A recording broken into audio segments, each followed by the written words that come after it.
وصفة النهاردة تخيل هتكون ايه؟ معانا شوية زبدة وسمنة، زبدة وزيت في الطاسة او في حلة. تمام. وعليهم شوية توم هنرسم اللي احنا عاملينهم، او توم بس، توم مفرومين. وهننزل عليهم بشفشق طماطم، يعني حوالي كيلو ونص طماطم. تمام. وهنفضل نقلب نقلب زي ما بنعمل كده بالظبط كده في الفيديو. وهنحط بقى البهارات بتاعتنا، هنحط بهارات لحمة، وهنحط بهارات صلصة، وهنحط ايه تاني، رشة فلفل اسمر، ورشة كمون، ورشة ملح. تمام. تخيلوا انتوا كده الجمال ده هيطلع ايه. انتوا طبعا هتعرفوا من عنوان الفيديو بس لا تخيل نفسكم انتوا مشفتوش العنوان وداخلين بس كده على الوصف على طول. احنا هنعمل مع بعض مسقعة باللحمة المفرومة بطريقة يعني هتلاقوا فيها تركات، يعني مش معظم الناس بتعملها، بس هتعجبكم ان شاء الله وهتعتمدوها وهتدعولي.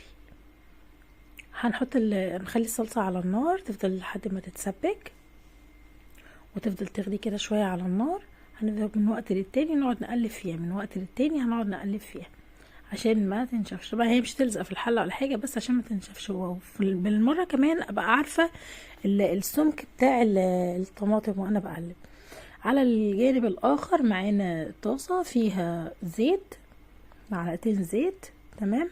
هننزل عليهم هنستنى بس لما الزيت بس يقدح شوية يسخن كده. هنستنى عليه بس حوالي دقيقة وهو في الطاسة على النار. تمام. اول ما يسخن هننزل عليه باللحمة المفرومة، الكمية اللي معايا.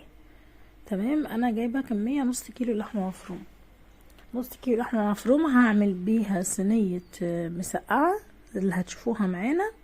في ناس تستخدم ربع كيلو لحمة مفرومة. احنا عملنا قبل كده في الفيديو الاقتصادي لما قلنا ازاي هنوفر لما نكون بنعمل لحمة، بنعصج لحمة ازاي نخلي من الربع كيلو نص كيلو ويمكن اكتر، وطعم اللحمة وجميلة جدا ومغذية مفيدة. اتفرجوا على الفيديو اللي احنا كنا منزلين فيه اللحمة عاملينها بوصفة مختلفة.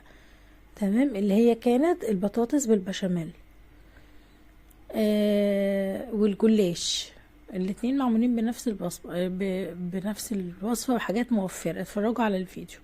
تمام. دلوقتي انا حطيت اللحمة على النار، قلبتها ونزلت عليها بشراية مبصورة بشراية مبصورة بصلة مبشورة. بصلة مبشورة نزلت عليها، وهحط عليها طبعا ايه برضو شوية بهارات لحمة، لان انا ما كترتش من بهارات اللحمة في الصلصة. بس انا ليه بحط هنا وهنا؟ عشان تديني التست اعلى. تمام.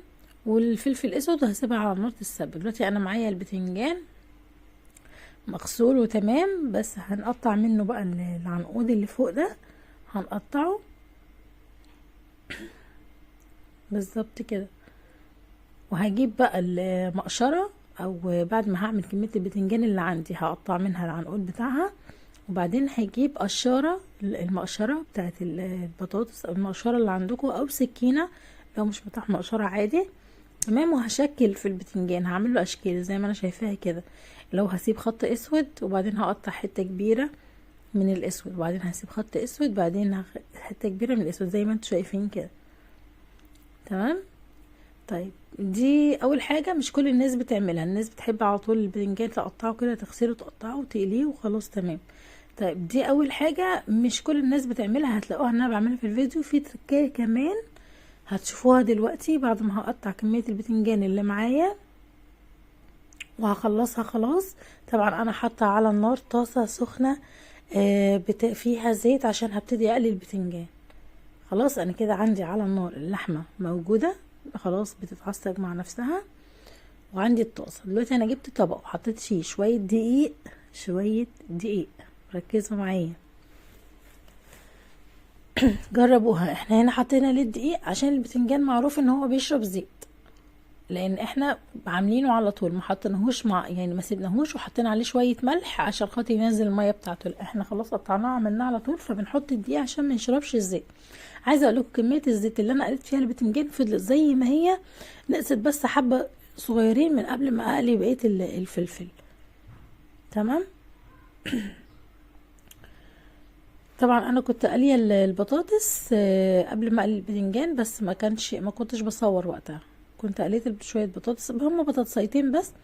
الناس اللي بتعمل اللحمه المفرومه، اللي مسقعه باللحمه المفرومه حاجه، وبتعمل المسقعه الكدابه حاجه تانية اللي هي بتتعمل بالبطاطس. لا، انا عملت لكم الكدابه والسادة الاتنين مع بعض. دلوقتي انا جبت الفلفل الرومي بتاعي، شلت برضو العنقود بتاعه، فتحت الفلفلايه كده من النص زي ما انتوا شايفين، وقطعت الفلفلايه 4. تمام. شلت الابيض اللي جوه البذور بتاعت الفلفل شلتها.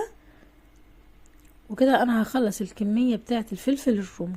وفي نفس الوقت انا ليه جايبه فلفل حار؟ في ناس بتحب تحط الفلفل الحار والفلفل الرومي مع بعض، بس عشان في اطفال هتاكل من المسقعه، فما كانش ينفع ان انا احط الفلفل الحار ده. فطبعا انا هعمله كالوصفه المعتاده في كل فيديو، الطبق الفلفل المقلي على جنب بالثوم والخل والملح تمام على كده. طيب اللحمه كده شايفينها معايا، انا كده خلاص اللحمه اتعصجت. هنزل عليها بالصلصه اللي انا عملتها. تمام. هخليها كله مع بعض وهسيبها على النار شويه تاخد وتدي كده مع بعضها كده، هم براحتهم كده مع نفسهم، هياخدوا يدوا كده مع بعض شويه عشان خاطر كل الخلطه كلها تشرب من بعضها، الصلصه في اللحمه ببهاراتهم بحاجاتهم كله كله كله. انا هنا خلصت الفلفل بتاعي، قطعت الفلفل الرومي وخلصت نضفت الفلفل الحار. هفصل ده عن ده عشان هقلي ده لوحده وده لوحده. تمام. دلوقتي انا جبت شويه من الصلصه اللي انا عملتها اللي هي باللحمه، وهبتدي ارص البتنجان بتاعي. اول طبق معايا هرص بقى البتنجان. طبعا انا كنت مستعجله جدا وانا بعمل الوصفه دي اصلا، لان اتاخرنا كتير عن ميعاد الاكل، فكنت مستعجله، فكنت برص بسرعه بسرعه بسرعه بسرعه بسرعه بسرعه. تمام. وادي البطاطس اللي انا حمرتها معاكم، مش معاكم، قبل ما افتح الفيديو كنت محمره البطاطس. وهناخد برضو الطبقه التانية هتكون ايه، برضو لحمه بالصلصه بتاعت المسقعه. برضو هاخد لها كده، هحط كميه محترمه كده وافردها على وش البطاطس والبتنجان.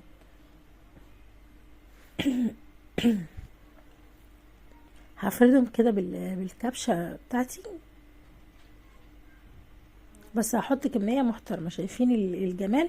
طبعا الصلصه واللحمه بالصلصه دي مش عايزاها تكون ناشفه، يعني مش عايزه تنزل كده تكون ناشفه قوي، لا لازم يكون فيها يعني زي ايه، لازم يكون فيها شويه ميه صغيرين كده زي ما انتم شايفين كده في جنب الصينيه، حاجه بسيطه عشان لما احطها في الفرن يعني خلاص ناشف مع ناشف كله ناشف كده مع بعضه، لا لازم يكون فيه شويه ميه كده في الصلصه عشان تبقى تمام كده، يبقى تطلع طعمها حلو زي ما هتشوفوها في النهايه. كان فاض معايا كام بطاطسايه كده لقيتهم في المصفى، فحطيتهم مع طبقه البتنجان التانية، وهرش برضو طبقه من اللحمه بالصلصه.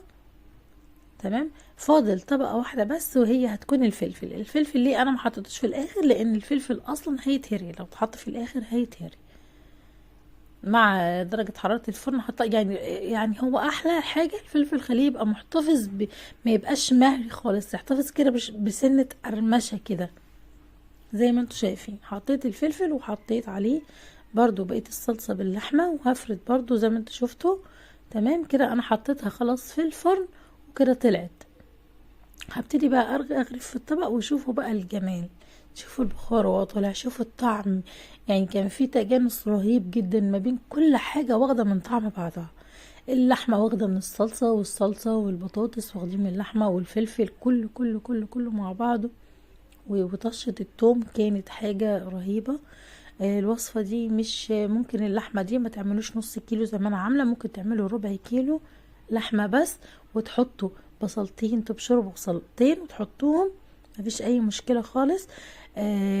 ربنا يحسن ما بين ايديكم وما بين ايدينا يا رب، والف هنا وعافية عليكم، وان شاء الله تكون وصفة عجبتكم. ما تنسونيش بالكومنت، وتنسوش الاشتراك في القناة، وتعملوا لايك للفيديو. ولو في اي حاجة وجربتوا الوصفة وعجبتكم يا ريت تكتبولي في الكومنتات. تمام. استودعكم الله الذي لا تضيع ودائعه. السلام عليكم ورحمة الله.